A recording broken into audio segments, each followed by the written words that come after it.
Hear how he chose to celebrate with his team. He will as we get up with you, starting right now on a Tuesday. Great to be back. Delighted to have you here. Delighted to have Tannenbaum here. Delighted to have them, Dan Orlovsky, Adam Schefter, already working the phone, fresh off the Peloton for 45 minutes and still schwitzing this morning is Adam Schefter. We'll get to all of that and more, but we begin with breaking news.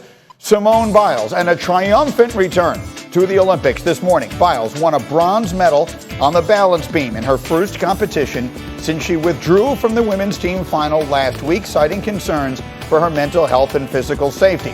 Biles displayed a slightly altered and less difficult routine than the one she performed during qualifying, but she was solid and finished third. I'm pretty happy. I wasn't expecting to medal. I just came out here and just tried to do a good beam set. Yeah, well, to bring the topic of mental health, I think it should be talked about a lot more, especially with athletes, because I know some of us are going through the same things and we're always told to push through it, but we're all a little bit older now and we could kind of speak for ourselves. But at the end of the day, we're not just entertainment, we're humans, and there are things going on behind the scenes that we're also trying to juggle with as well, on top of sports. So for Simone Biles, it's her 7th career Olympic medal. That ties Shannon Miller for the most by an American in gymnastics. It's just the latest in a long list of career accomplishments. She's the first woman to win 5 all-around world championship titles. Again, Simone Biles back on the beam today and taking the bronze. Now to the free agent frenzy in the NBA, where over $1.5 billion have already been spent while you were sleeping. One of the stars of the playoffs, Hawks guard Trae Young, agreed to a 5-year rookie max extension worth up to $207 million. Chris Paul, meanwhile, will stay with Phoenix. He has a new 4-year deal. Could be worth as much as $120 million. He's 36 years old. Of course, he led his team to the finals this year. And maybe the biggest free agent move so far coming in Miami. Kyle Lowry joining the Heat in a sign and trade deal. Miami also adding former Bucks forward PJ Tucker, and so the Heat trying to get themselves into a position where they can compete. And so let's go live to Tokyo, where the busiest man in the world is our NBA insider, Brian Windhorst. I say the world literally, as he is a world away. Let's talk about the Heat now. We sometimes I feel like we've started looking at the East as though it's the Nets and the Bucks, and that's it. Would you now put Miami in there as a legit contender with Kyle Lowry? Yeah, they're right on the edge. I mean, Pat Riley has won so many free agent sweepstakes in his executive career, and here is another one. It's a huge addition for them. And not only that, it's going to really engage Jimmy Butler. I do think these two guys are going to work well together. But the Heat are not done. They have to fill up to 7 roster spots with minimum salaries. And they are going to be in a dogfight with the Lakers, who may have to sign up to 9 minimum salary players. So which role players are able to come and get those cheap deals is going to be important. And then they need their young players to elevate. Tyler Hero had a sophomore slump season. Yeah, Lowry and Butler are great. They brought Duncan Robinson back. They need Tyler Hero to play more like he did 2 years ago. Then you may have the package of a championship. Well, you mentioned the Lakers. Let's talk about the moves that they made yesterday. You say they're going to have to fill out the roster with minimum salary players, but they brought back several familiar faces. How do they look right now, given how tied up they are financially? They look old. They are arguably going to be one of the oldest championship contenders we've ever seen. They do say in the NBA, you win with men and not boys, but they may want to try to get a couple of boys because Talen Horton-Tucker is still out there. They've got to try to bring him back. This is what LeBron wants. LeBron wants to play with guys he's familiar with and guys he trusts. That's what the Lakers are delivering him.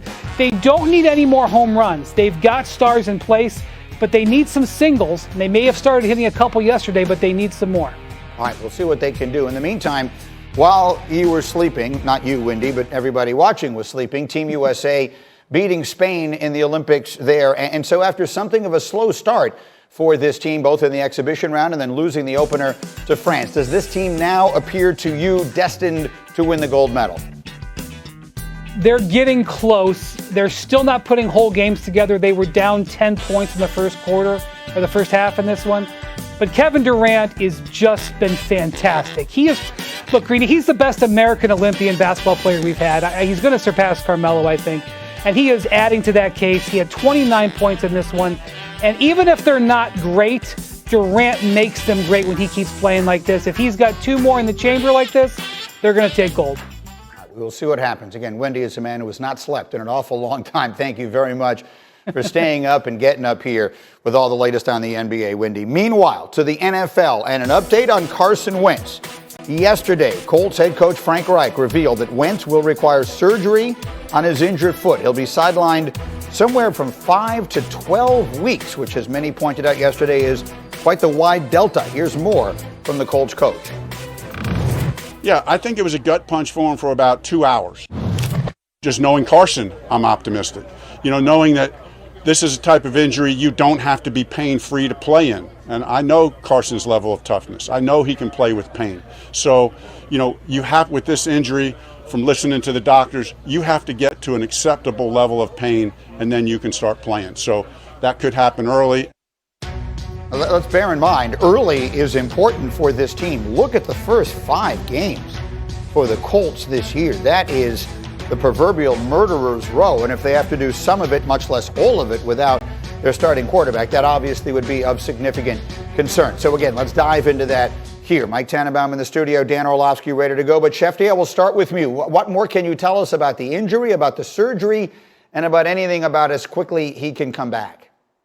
The surgery was performed yesterday, Greeny. Dr. David Porter, who is on the Colts staff, performed the surgery in Indianapolis. And now the Colts will wait to see how Carson Wentz responds over the next 2 weeks before making any decisions about whether or not they need another quarterback on their roster. Right now, their plan is to go with the former 4th-round draft pick, Jacob Eason, and then have Wentz come back as soon as he possibly can. And they have not ruled out the idea that he could be back for the Week 1 regular season opener, as unlikely as that may seem right now for somebody who has been as fragile as Carson Wentz. But they're not giving up hope. They still think there's a chance he could be back. So all this talk about Nick Foles and Marcus Mariota and any other quarterback that's out there right now, that should be tabled and shelved for the time being. Their plan as it stands is to go with Jacob Eason until Carson Wentz can come back. They think it'll be on the shorter side rather than the longer side. We'll see how he responds to this surgery, and then they'll make their decision going forward. All right, so anyone who watches this show, the first person that comes to their mind when you hear the words Carson Wentz is Dan Orlovsky. Dan, we were all worried about you on Friday as this news was breaking. What is your, you heard what Schefter just said. You see the situation as it stands. What is your perspective? Yeah, shout out to Schefter for actually getting the story right, Greeny. I'm going to channel my inner Aaron Rodgers, okay? R-E-L-A-X. Everybody relax. Number 1 question. Do the Colts believe it's going to be closer to 5 weeks or 12 weeks? Schefter just told us they think it's going to be closer to 5 weeks. So if he might miss a couple games, right? That does not have a significant impact on their season. 17-game season, 7 teams in the playoffs. Number 2, what does Jacob Eason look like? Schefter referenced the 4th-round pick from last year. Because if we were looking at this football team in a blind resume, right? Jacob Eason is a young player from Washington. I'll tell you one thing, big arm. Big, powerful, strong arm that can push it downfield. Blind resume of this football team, Greeny. This is a football team that has a great defense. Why does that matter for a young quarterback? I don't have to go score 30 points to go win a game. It has a great offensive line. I don't have to play fast and potentially panic with the football. It has a very good run game. I could turn around and hand it off a little bit. Good skill position players, great coaching. If we were just looking at this blindly and Carson Wentz's name wasn't attached to it, we would go, this is a good place for a young quarterback to go play. And that's why you don't have to panic if Jacob Eason has to go play a couple games. And I would say this about Carson Wentz. 1, you owe the organization, the general manager and the head coach, you owe them to go and play tough. When you come back, and because it sounds like this is not a performance-hindering injury, this sounds like it is a pain tolerance injury, in their words, he does owe it to them to go play tough because they stuck their necks out there for him. Go play tough.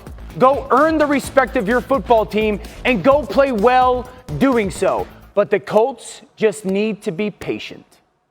Okay, so patience is something that is frequently in short supply when you are the general manager of a football team, which you've been in 2 different cases. So Dan Orlovsky is saying to relax. If you were sitting where Chris Ballard is sitting right now, would you be relaxed? No, I'm doing the exact opposite. And here's why, Greeny. I have literally looked around the world for the best experts in performance, and the number one factor in assessing the risk if a player is going to get hurt is their past history. And the reality is Carson Wentz has finished one season healthy as a quarterback where he started the season and ended the season. And therefore, based on those facts, Greeny,